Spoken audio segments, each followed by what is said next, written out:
So, ఎవరైనా కొత్త వాళ్ళు వస్తే ఎవరైనా ఛానల్ సబ్స్క్రైబ్ చేసుకోండి. అలాగే ప్రతి ఒక్కళ్ళు వీడియోని లైక్ చేయండి. Let's go to video.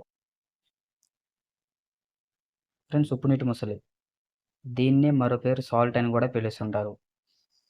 భూమిపైన జీవించే అతిపెద్ద మొసలి ఇదే.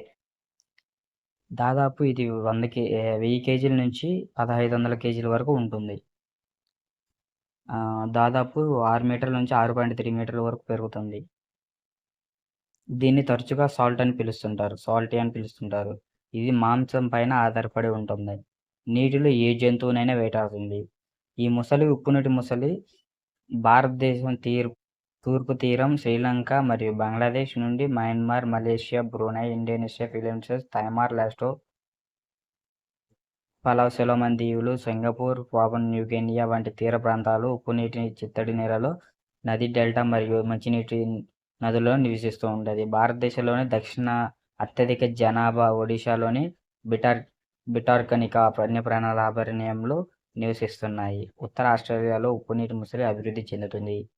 ప్రత్యేకించి డార్విన్ సమీపంలో ఆడిలైన్ మరియు మేరీ మరియు డాలీ రివర్స్ వంటి వాటి ప్రక్కనే ఉన్న బిల్లబాంగ్ మరియు ఈస్టర్లియా వంటి బహుళ నదీ వ్యవస్థలలో ఆస్ట్రేలియాలో జీవిస్తున్నాయి. ఇక్కడ మొత్తము దగ్గరగా వచ్చేసి 1,02 లక్షల చేపలుగా ఉన్నాయని అంచనా వేయబడింది. సముద్రం ఎక్కువ దూరం ఈదగల సామర్థ్యం ఉన్నందువలన ఒక్కొక్క ఉప్పునీటి మొసలి వాటి సాధారణ పరిధికి దూరంగా ఫీజీ వరకు అప్పుడప్పుడు కనిపిస్తాయి. ఉప్పునీటి మొసలు సాధారణంగా ఉష్ణమండలిలో తడి సీజన్ను మంచినీటి చిత్తడి నేలల్లో మరియు నదుల్లో గడుపుతాయి. ఎండాకాలం ఈస్టర్లీలకు దిగువగా కదులుతాయి. మొసళ్ళు భూభాగం కోసం ఒకదానితో ఒకటి తీవ్రంగా పోటీ పడతాయి. ముఖ్యంగా ఆధిపత్యం మగవే ఉంటాయి మరియు ప్రవాహాల యొక్క అత్యంత అర్హత గల ప్రాంతాన్ని ఆక్రమిస్తాయి. ఇవి కేవలం వెచ్చని ఉష్ణోగ్రతలు ఎక్కువ కాలం జీవించగలవు మరియు చలికాలం తగిలితే మొసళ్ళు కాలానుగుణంగా ఆస్ట్రేలియాలోని కొన్ని ప్రాంతాలను ఖాళీ చేస్తాయి. అన్ని మొసళ్ళలో ఉప్పునీటి మొసలి మరియు నైలు మొసళ్ళు మానవులకు ఆహారంగా భావించే బలమైన దూరణాలు కలిగి ఉంటాయి. ఉప్పునీటి మొసళ్ళకి తెలియకుండా తన భూభాగంలోకి ఎవరైనా మనుషులు వెళ్ళినచో వాళ్ళని దాడి చేసే చరిత్ర దానికి చాలా ఎక్కువగా ఉంది. 1971-2013 వరకు ఉప్పునీటి మొసలి దాడి కారణంగా ఆస్ట్రేలియాలో నమోదైన మొత్తం మరణాల సంఖ్య 106.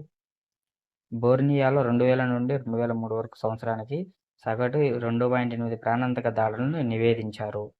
2007 నుండి 2009 వరకు డార్విన్ ప్రాంతంలో 67-78% సమస్య మొసళ్ళు మగవాటిగా గుర్తించబడ్డాయి. ఆస్ట్రేలియాలో ప్రతి సంవత్సరం 20 నుండి 30 వరకు దాడులు జరుగుతాయని ఒక అధ్యయనంలో పేర్కొనబడింది. ఉప్పునీటి మొసళ్ళు థైమార్లో పవిత్రంగా పరిగణిస్తారు.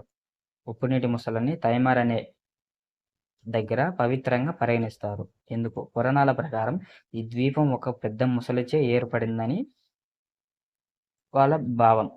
పాపువానా ప్రజలు ఒకే విధమైన మరియు చాలా ప్రమేయం ఉన్న ప్రణాళికని కలిగి ఉన్నారు మరియు సాంప్రదాయకంగా మొసళ్ళని బంధువుగా పరిగణిస్తారు. 1840లో బంగాళాఖాతంలో ఒక మొసలి 10.1 మీటర్ల అంటే 33 అడుగుల 2 అంగుళాల వద్ద కాల్చివేయబడింది. అంటే ఆ మొసలిని కాల్చేశారు. ఇక ఈ నమూనా 4.17 అంటే 13 అడుగుల నుంచి 8 అంగుళాలు బొడ్డు చుట్టుకొలత కలిగి ఉందని మరియు శరీర ద్రవ్యశ్రీ 3000 కిలోలు అంచనా వేయబడింది. అయినప్పటికీ ఈ నమూనా యొక్క పుర్రెను గిన్నిస్ రికార్డ్స్ వాళ్ళు పరిశీలించారు మరియు కేవలం 66.5 సెంటీమీటర్లు అంటే 2 అడుగులు ఉన్నట్లుగా కనుగొనబడింది. పైన పేర్కొన్న పరిగణన అతిశయ శక్తి అని సూచిస్తుంది మరియు జంతువు బహుశా 5.89 మీటర్లు కంటే ఎక్కువ కొలుస్తారు. భారతదేశంలోని ఒడిశాలో కాల్చేసిన ఒక మొసలి జీవితంలో 7.6 మీటర్లు అంటే 24 అడుగులు 11 అంగుళాలు కొలిచినట్లు క్లెయిమ్ చేయబడింది. అయితే దాని పుర్రె పాండిత పరీక్ష చేసినప్పుడు 7 కంటే ఎక్కువ పొడవు లేని మొసలి నుండి వచ్చిందని భావించారు. 23 అడుగులు